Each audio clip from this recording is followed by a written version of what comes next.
അങ്ങനെ ചെയ്ത് കഴിഞ്ഞാൽ ഇപ്പോൾ അവൾ ജീവനോടെ ഉണ്ട്, അവൾക്ക് ചികിത്സ വേണം, അവൾക്ക് നല്ല ചികിത്സ കിട്ടിക്കഴിഞ്ഞാൽ അവൾ ഓക്കെ പഴയതുപോലെ ആകും. അങ്ങനെയുള്ള ഒരു കുട്ടിക്ക് ഇപ്പോഴല്ലേ പൈസേൻ്റെ ആവശ്യം, അല്ലെങ്കിൽ ഇപ്പോഴല്ലേ എനിക്കൊരു സഹായത്തിൻ്റെ ആവശ്യം, ഇപ്പം തരാതെ അവരിനി എപ്പോഴാണ് തരുന്നത്? അപ്പോൾ അവൾക്ക് എന്തെങ്കിലും പറ്റിപ്പോയിട്ട് കൊണ്ടുവന്ന് കുറച്ച് കാശ് തന്നിട്ട് അത് നിങ്ങൾ വെച്ചോ എന്ന് പറഞ്ഞാൽ ഞാൻ ആർക്ക് വേണ്ടി കൊടുക്കാനത്? ഈ 19 വയസ്സ് വരേക്കും ഒരു കുഴപ്പമില്ലാതെ കൈക്കോ കാലിനോ കണ്ണിനോ മൂക്കിനോ ഒന്നും ഒരു കുഴപ്പമില്ല. ഞാൻ ഒറ്റയ്ക്ക് വളർത്തിയത് എടുത്തതാണ് അവളെ, തനിച്ച്. അവരുടെ അച്ഛനില്ല.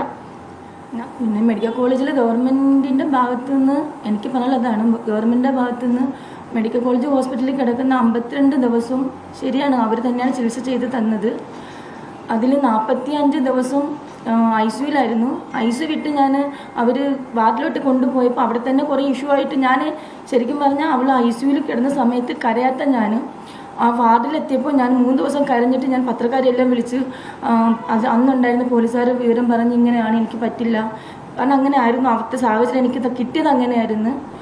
പിന്നെ അവിടെ വന്ന് ന്യൂറോയുടെ ഡോക്ടറിനോട് കാര്യം പറഞ്ഞിട്ടാണ് ഞങ്ങൾ അവിടുന്ന് അമൃത ആശുപത്രിയിൽ മാറ്റുന്നത്.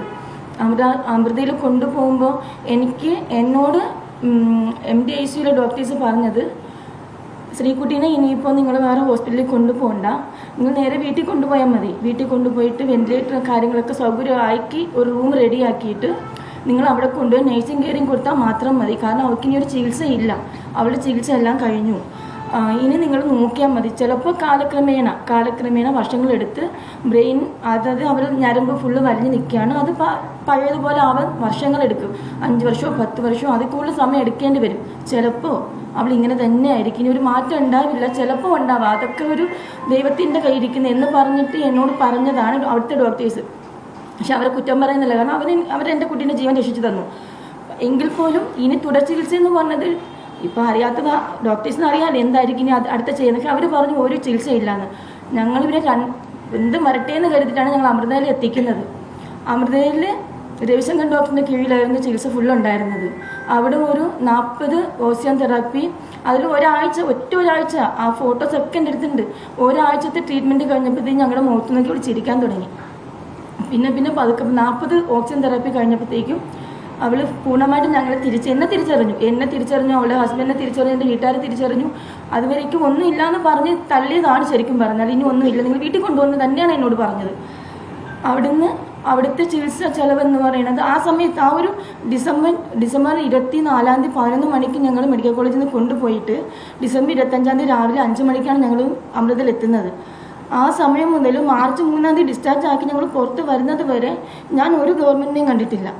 മെഡിക്കൽ കോളേജ് ഉണ്ടായ സമയത്ത് വീണ ജോർജ് മാഡം വന്നിട്ട് പറഞ്ഞു, അല്ലെങ്കിൽ അതുപോലെ വേണ്ടപ്പെട്ടവരെന്ന് പറഞ്ഞെന്താണ്, ശ്രീകുട്ടിയുടെ ചികിത്സ ഞങ്ങൾ ഈ ഗവൺമെൻറ് ഏറ്റെടുക്കുകയാണ്, ഞങ്ങൾ അവർക്ക് വേണ്ടി എന്തും ചെയ്യും എന്ന് പറഞ്ഞ ഗവൺമെൻറ്റിനെ അല്ലെങ്കിൽ എന്ന് പറഞ്ഞ ആൾക്കാരെയൊന്നും ഞാൻ കണ്ടിട്ടില്ല. പിന്നെ ഞങ്ങൾ എവിടെയാണെന്നോ അല്ലെങ്കിൽ അവിടെ ഏത് ആശുപത്രി ഉണ്ടെന്നോ ഒരു ഗവൺമെൻറ്റും അന്വേഷിച്ച് വന്നിട്ടില്ല. എനിക്ക് ചോദിക്കാനുള്ള ഒരു ചോദ്യമാണ്, അത് ഗവൺമെൻറ്റിനോടാണോ എനിക്ക് പറയാൻ ഞാൻ പറയാണ്. ഇപ്പോൾ എൻ്റെ കുട്ടിക്ക് അങ്ങനെ ഒരു സംഭവം വന്നു, അവൾ എനിക്കില്ലാണ്ടായി പോയി കഴിഞ്ഞാൽ ഈ ഗവൺമെൻറ് എല്ലാം എൻ്റെ അടുത്ത് വരും, ആശ്വാസമാക്കി എൻ്റെ അടുത്തിരുന്ന് പറയും. എന്നിട്ട് ചിലപ്പോൾ നഷ്ടപരിഹാരം പറഞ്ഞ് കുറച്ച് ക്യാഷ് തന്നിട്ട് അത് പറ്റിപ്പോയില്ല, നിങ്ങളിനി അതിലൂടെ അഡ്ജസ്റ്റ് ചെയ്ത് പോകാൻ പറയും. പക്ഷെ എൻ്റെ ചോദ്യം, അങ്ങനെ ചെയ്ത് കഴിഞ്ഞാൽ ഇപ്പോൾ അവൾ ജീവനോടെ ഉണ്ട്, അവൾക്ക് ചികിത്സ വേണം, അവൾക്ക് നല്ല ചികിത്സ കിട്ടിക്കഴിഞ്ഞാൽ അവൾ ഓക്കെ പഴയതുപോലെ ആകും. അങ്ങനെയുള്ള ഒരു കുട്ടിക്ക് ഇപ്പോഴല്ലേ പൈസേൻ്റെ ആവശ്യം, അല്ലെങ്കിൽ ഇപ്പോഴല്ലേ എനിക്കൊരു സഹായത്തിൻ്റെ ആവശ്യം, ഇപ്പം തരാതെ അവരിനി എപ്പോഴാണ് തരുന്നത്? അപ്പോൾ അവൾക്ക് എന്തെങ്കിലും പറ്റിപ്പോയിട്ട് കൊണ്ടുവന്ന് കുറച്ച് കാശ് തന്നിട്ട് അത് നിങ്ങൾ വെച്ചോ എന്ന് പറഞ്ഞാൽ ഞാൻ ആർക്ക് വേണ്ടി കൊടുക്കാനത്? ഈ 19 വയസ്സ് വരേക്കും ഒരു കുഴപ്പമില്ലാതെ കൈക്കോ കാലിനോ കണ്ണിനോ മൂക്കിനോ ഒന്നും ഒരു കുഴപ്പമില്ല. ഞാൻ ഒറ്റയ്ക്ക് വളർത്തിയത് എടുത്തതാണ് അവളെ, തനിച്ച്. അവരുടെ അച്ഛനില്ല. ഞാൻ കുറേ 10-12 വർഷമായിട്ട് കണക്കാണ്. ആ 12 വർഷ കാലയളവിൽ ഒറ്റയ്ക്ക് ഒരാൾ നിന്ന് 2 മക്കളെ വളർത്തണമെങ്കിൽ അത്രയും കഷ്ടപ്പെട്ട് തന്നെയാണ് ഞാൻ വളർത്തിയത്. അതുകൊണ്ട് തന്നെയാണ് ഞാൻ ഇവിടെ വന്നിരുന്ന് ഇത്രയും ഇതായിട്ട് പറയുന്നത്. ഇപ്പോൾ ആ അമൃത ആശുപത്രിയിൽ ഗവൺമെൻറ് സഹായം ഉണ്ടെന്ന് ആര് പറഞ്ഞാലും ഞാൻ സമ്മതിച്ചു കൊടുക്കില്ല. കാരണം അവിടുത്തെ ചികിത്സ ഫുള്ള് എനിക്ക് അമൃതാനന്ദമയിയുടെ ആശ്രമത്തിൽ നിന്ന് കിട്ടിയ പൈസയാണ്. ആ 4 ലക്ഷം രൂപ അവിടെ ആയിട്ടുണ്ടെങ്കിൽ 4 ലക്ഷം രൂപ അവർ തന്നതാണ്.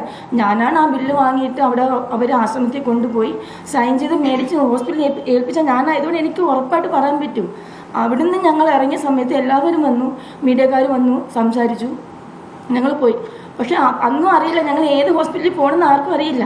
ഞങ്ങൾ വീണ്ടും അവിടുന്ന് പോയത് എൻ്റെ വീട്ടിലേക്കല്ല, അവളെയും കൊണ്ടുപോയത് ഇലാജ് എന്ന് പറയുന്ന മഞ്ചേരി ഹോസ്പിറ്റലിൽ, ആയുർവേദ ഹോസ്പിറ്റലിലാണ്. അവിടെ ഉണ്ടായിരുന്ന സമയത്ത് ഇതുപോലെ എനിക്ക് പറ്റുന്നില്ല. എന്നെക്കൊണ്ട് മാക്സിമം ചെയ്യാവുന്നതൊക്കെ കഴിഞ്ഞു. കടം വായിക്കുന്നതും വിൽക്കാവുന്നതും എല്ലാം കഴിഞ്ഞതിന് ശേഷമാണ് ഞാൻ വീണ്ടും മീഡിയക്കാരുടെ അടുത്ത് പോയത്.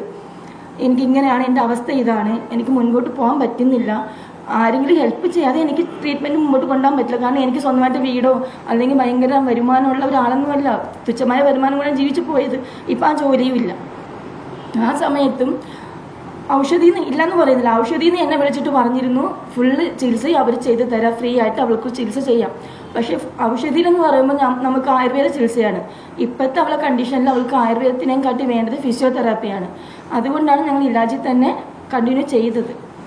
അത് കഴിഞ്ഞിട്ട് അവിടെ വെച്ചിട്ടും ഗവൺമെൻറ്റിൻ്റെ ഭാഗത്തു നിന്ന് ആരും ഒന്നും അന്വേഷിക്കുന്നില്ല. ഇത്രയും ഒരു മീഡിയക്കാർ വന്ന് സംസാരിച്ച് ന്യൂസായി, എന്നിട്ട് പോലും എനിക്ക് ഗവൺമെൻറ്റിൻ്റെ ഭാഗത്തു നിന്ന് ഒരു മനുഷ്യരും വന്നിട്ടില്ല.